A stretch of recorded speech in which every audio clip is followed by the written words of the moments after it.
your consciousness, your energy actually creates things in the physical world. And to me, that's crazy. Knowing that we can bend the spoon is the thing. That's what we have to get out of. And that's what we do with the spoon bending. We get them out of their head. But you can do anything. You can climb a mountain, you can start a business, you can make $1 million, you can get a boyfriend, you can teach yourself Japanese, whatever you want to do. You can heal someone with your hands. It's just we gotta rethink, we gotta expand. And we do that together, not alone in a room, not reading a book. You got to practice. Anyone can talk to their dead grandma. I guarantee you it's weird. 96 made contacts with their higher self, angels, ETs, guides, etc. The belief is the important part. Bend, bend, bend. And now I'm going to let it happen and see when it gets soft. There we go. So now let's see if we can see. Once it kind of bends, it's bent.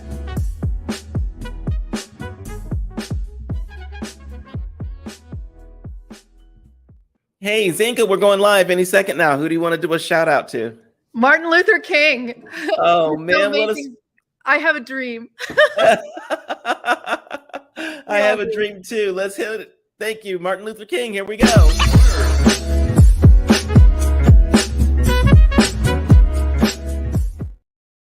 Hey guys, today we have another very special guest, Zenka Caro. Zenka is a futurist, software architect, and the founder of Enlightenment, a global citizen science and experience platform that aims to accelerate enlightenment on the planet. She's also a pioneer in mind over matter consciousness research and an expert in NFTs, wearables, blockchain, decentralized technology, and crypto. Zenka is also a keynote speaker on the TEDx stage and beyond. On our show today, Zenka will be talking about extraterrestrial contact and demonstrating her skills in spoon bending. I so want to see how that works. I've never seen it live, and I'm so excited about it. Zenka, how are you today? I'm great. Looking forward to it. Oh my gosh, let's jump right in. So to start off, all I want to do is, can you tell us more about your background and how you became interested in extraterrestrial contact and consciousness research? Because that's something that people don't know too much about. Yeah, as you can tell from my bio, I'm pure tech, pure left brain, pure technology person. So this is all kind of new to me. In the last 4 years, I started to really, I did a Emoto's rice experiment. I don't know if you've ever done that. I brought it here to show you. So Emoto was this scientist, and he did an experiment where you say, I hate you, I hate you, I hate you to one thing of rice, and I love you to another. And one you just ignore. Show that again. Show the love you. I love you. It smells like rice vinegar. It smells really good. This one is I hate you. I almost threw up when I opened it. It smells so bad.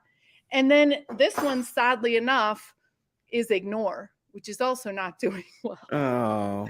So this made me really think about how could that be?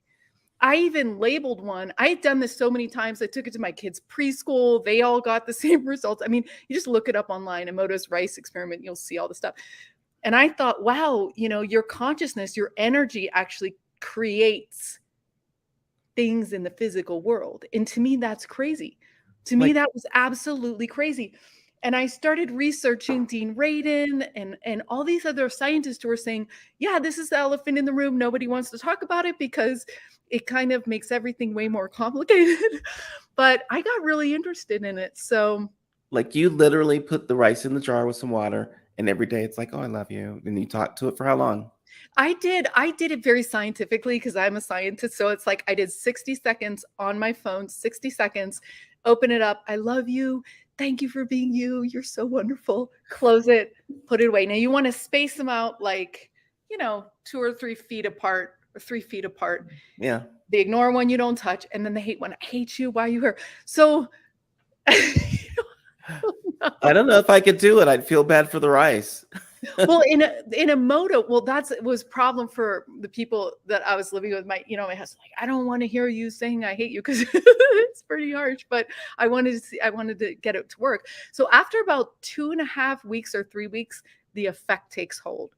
And Emoto also studied those snowflakes. So not only are we all unique. Oh, actually, I'm sorry, I'm getting the snowflake guy confused. But Emoto, because I love that story of Bentley that did the snowflakes. But Emoto took water droplets that he exposed to music, so rock music, classical music, love, hate, the same words, and he put it under the microscope, and it looks like snowflakes, but it's amazing. So you can also see that the water is like a crystal, so it takes on the structure.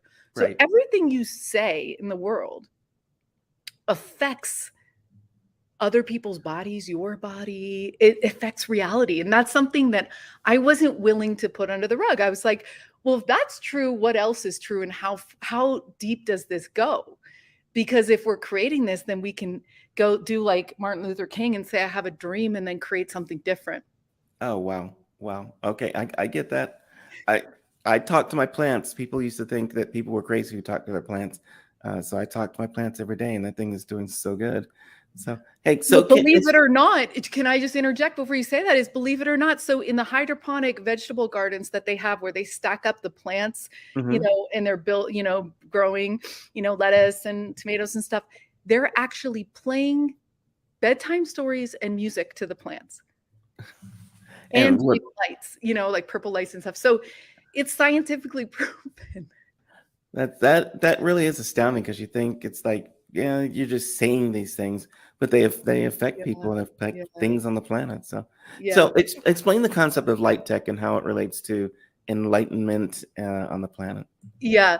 Well, LightNet is a nonprofit, and we give people extraordinary experiences that open their mind to the possibility of the fact that we might be creating our reality together. And so the potential that we have as humans is way greater. We haven't even scratched the surface.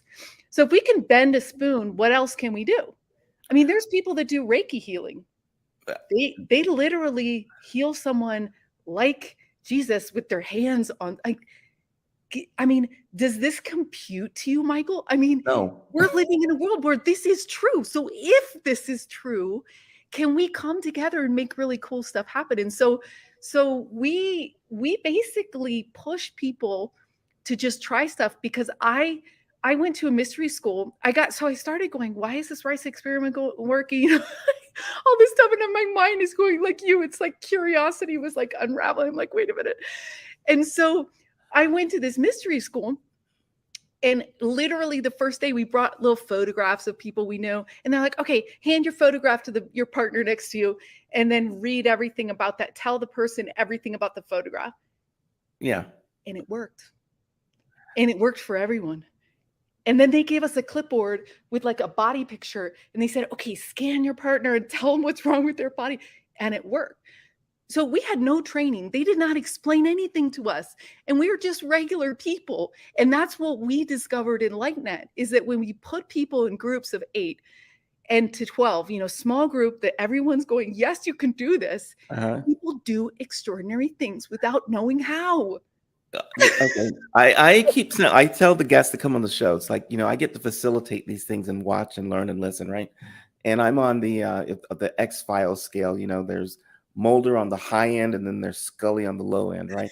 I'm on a Scully level 3, 4, with everything. It's like I want to be a Mulder, I want to believe, and that I'm still questioning. I'm not cutting anything out yet, and I Yeah. just want to believe everything. So I have seen magicians do spoon bending and stuff, Uh-huh. but I've never seen somebody do spoon bending that can take the spoon and bend it themselves. If you want to show us the spoon bending, I would love to see it. I've Y- never seen it live, so if you Yeah. if you Yeah. got So that, I'd love to see the spoon bending all work. right. So yeah, we do this once a month for our members, and then we do it once a month here in Sedona. And I learned from this guy, Jack Haug. I printed out a picture to show you guys. He is hilarious. So this is him. And he calls them parties, PK parties. And he taught 16,000 people how to do this. And they were just normal, regular people. Right. And kids do this really well. So there's three types of bending that we do. One is warm forming, which we're going to do today because it's the fastest, so we have time to do other stuff. But that's where you hold both sides of the spoon, and then I don't know if you can see this, but at some point the spoon gets really soft, and see that loop there? Went looped 3 times. It gets really soft. So And it's not then soft right now. Like right now, if you bang it on something, it's I trying can't to bend it.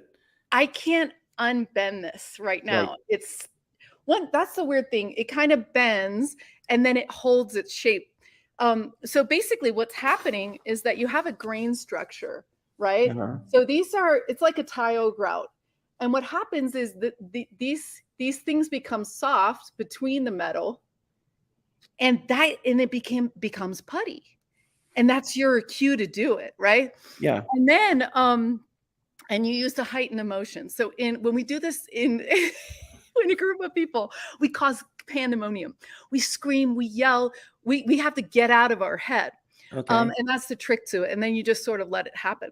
Then we do the second level is called high school, where you bend the buckle of the spoon, which is very difficult to do with Yeah. strength alone, right? Right. And then we do hands-off bending, where we just bend with our like this. And this, a young girl bent, whatever, 7 years old, she bent this just like that. Yeah. And we've had over 30 people do that. So it's pretty cool. So basically the technique we use, like I said, is and I'll just I got this spoon because it kind of looks like the Matrix spoon. It's like a round one. It does look like the Matrix spoon. I saw the Matrix and I wanted to do that. I was looking at the spoon. I was like, yeah. Okay, so we'll do the worm forming. So what happens here? Oh, and I was gonna set a spoon. I'm gonna set this cork on here. Oh, this is one that I did before. Or wait, this is a new one. I was gonna see if it would just bend, just sitting there, and it did. But anyway, so let's get a better one. We'll get like a I definitely want to see the spoon bend. So I'm just gonna hold it up a little higher so we can all see it. Okay, cool. I'm gonna sit this right here. Oh, we can't see it, but that's okay. Okay. I just want to, oh, well, okay. I always wanted to sit this here because I want to see if it'll bend by itself during the closer towards your body, and we can check that out. All right. Okay. So here we go. Okay. So first you set the intention. You bring a lot of light through your body, and then you set the intention. You call in your angels, ETs, your higher self, your grandmother, whoever you want, God, all of it. You call it into your body, you fill yourself with light, and then you say bend, bend, bend. And then in warm forming, you see if it gets soft and you bend it. So here we go. So, okay, I want to make sure I'm in. Okay. Right.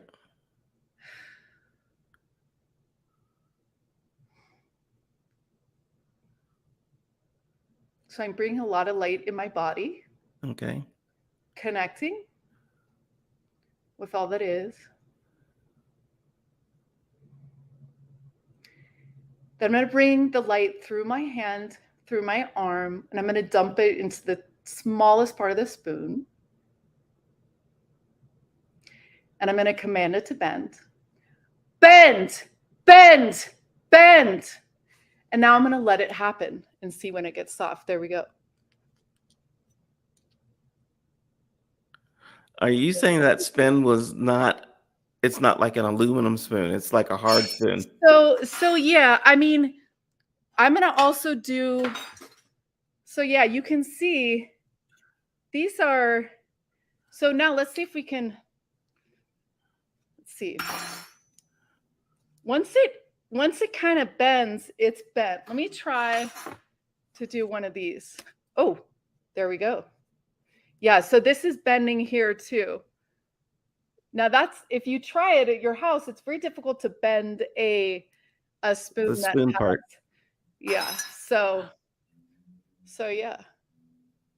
This one is actually starting to bend, which is really cool. So the intertwined are pushing in. Wow. Okay, great. Now this takes a little while, which is why I wasn't going to do hands-off bending. That's okay. I'm fascinated. By the way, for you guys who are watching, if you have comments and you want to put them in the comments, please do. I would love to see what you're thinking right Because now and what your experience has been with spoon bending and time bending and all that kind of stuff. yeah. So yeah, you can see now, yeah. And I mean, so this is, I brought this to, this is another fun thing. Well, we stopped a clock, by the way, in the last spoon bending, and we Uh-huh. sprouted seeds in our hands. So you can do any sort of thing, right? And we're just experimenting. We've only done 20 parties, and we've got kids bending this. You know what I mean? And so it's really interesting. We got scientists now studying what we're doing. So this I found in my front yard.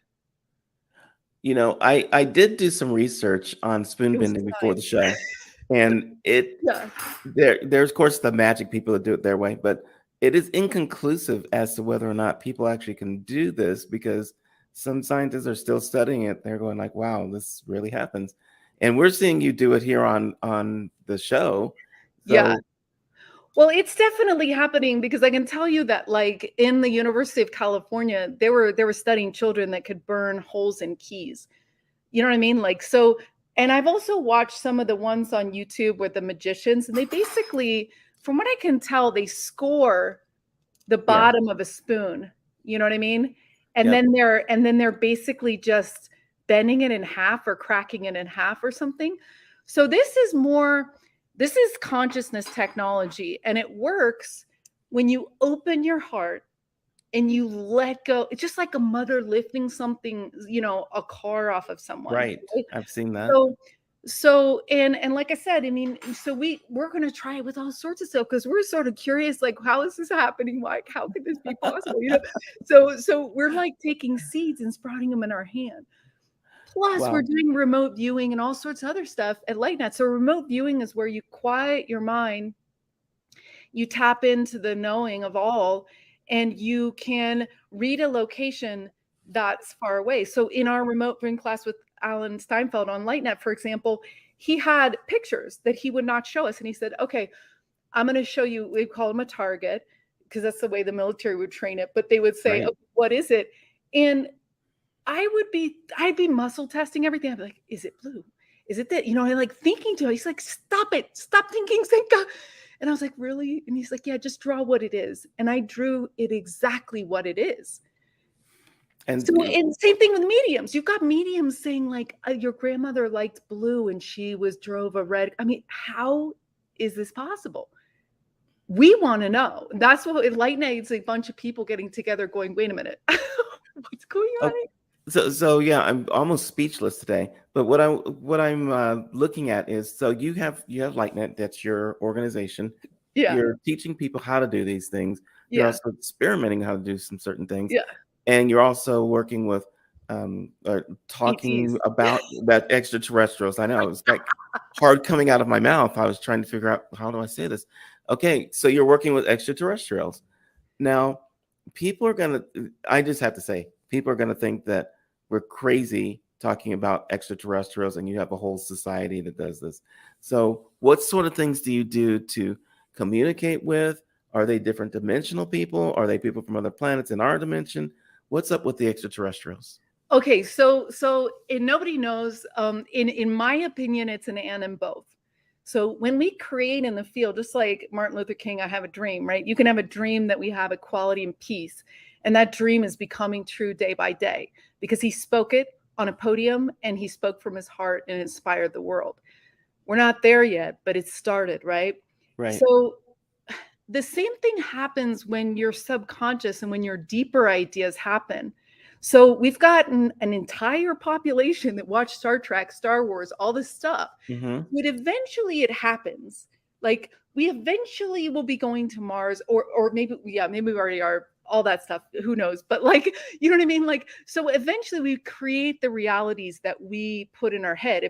If we create World War IV or World War III or whatever it is, it'll happen, right? That's why it's dangerous to watch TV, except for your show. But like, Yeah. you're saying, like, you're dangerous, right?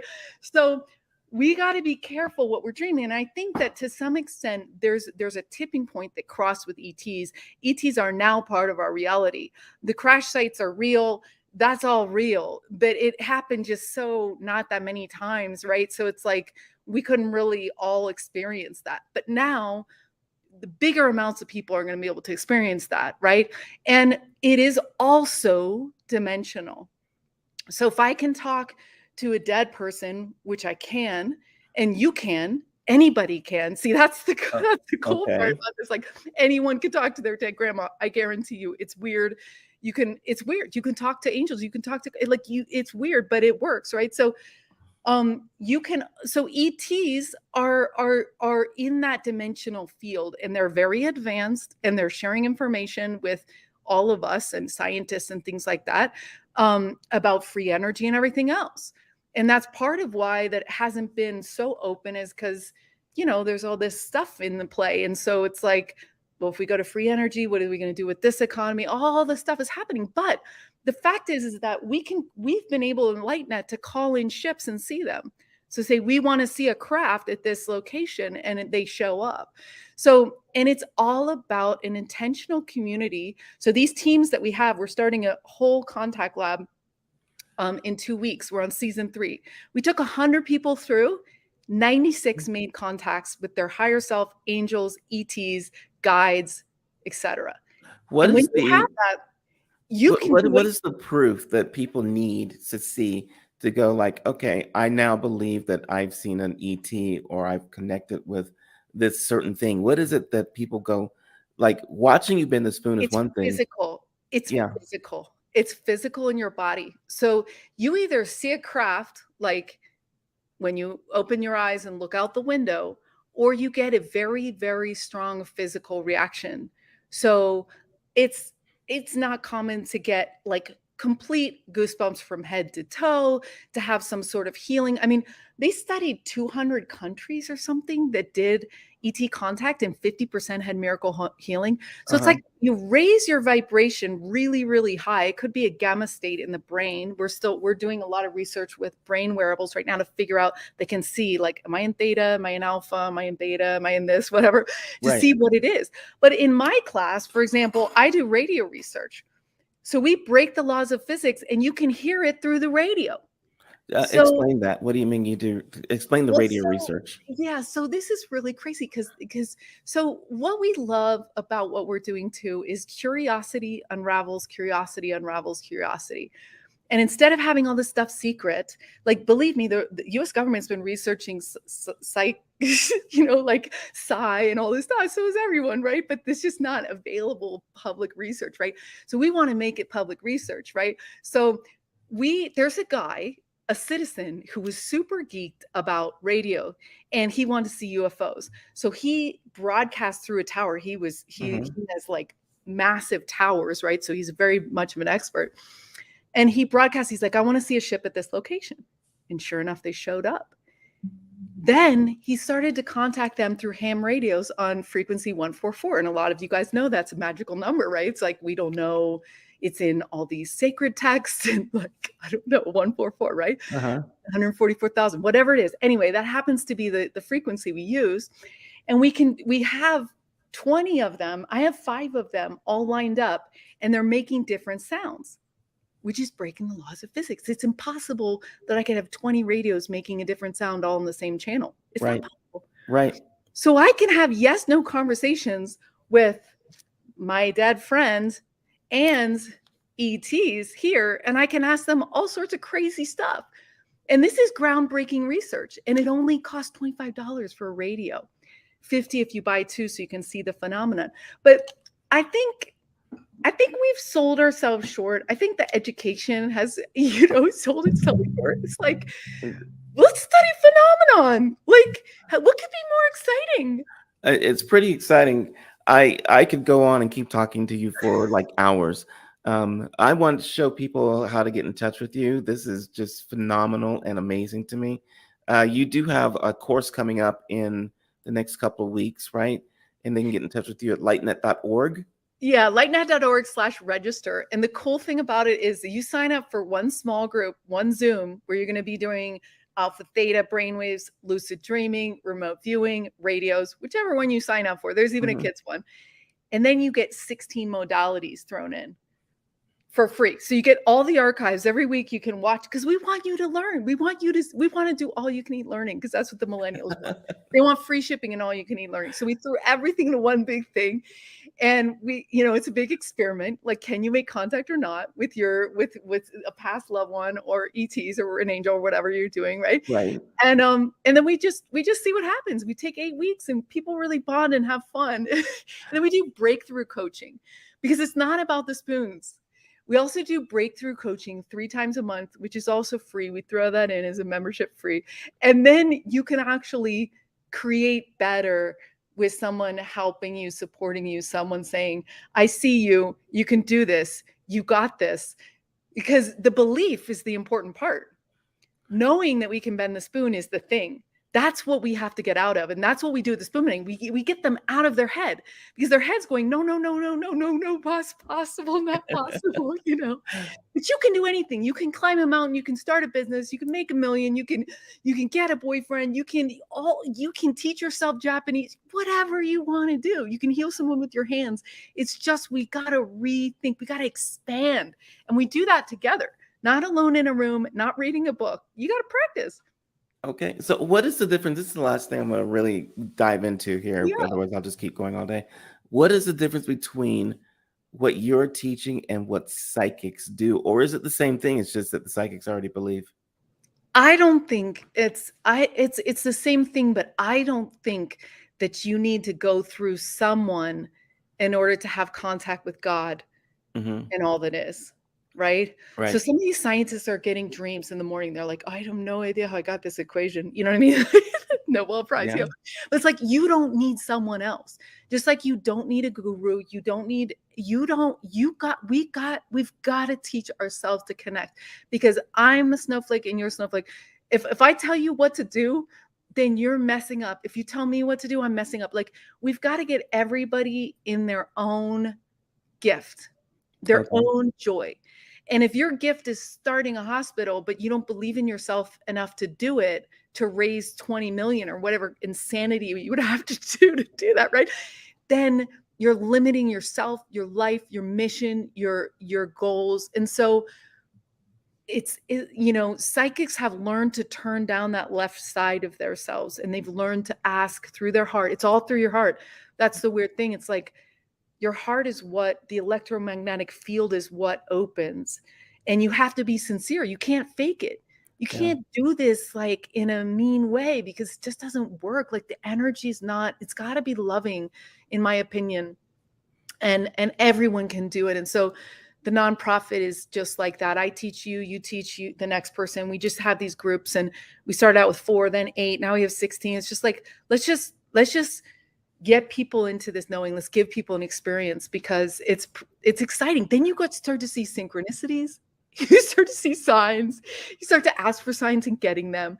Like, my life has gotten really magical, because I'm somehow more aligned with why I'm supposed to be here. And I think that, and for everyone, it's different. Why everyone's got a different thing that makes their heart come alive and makes them be alive and excited. So once you figure that out and you tap in, then it gets really interesting. Like, oh, I met this guy at the supermarket. Oh my God, I saw this, sign or this number, this, and it gets really fun.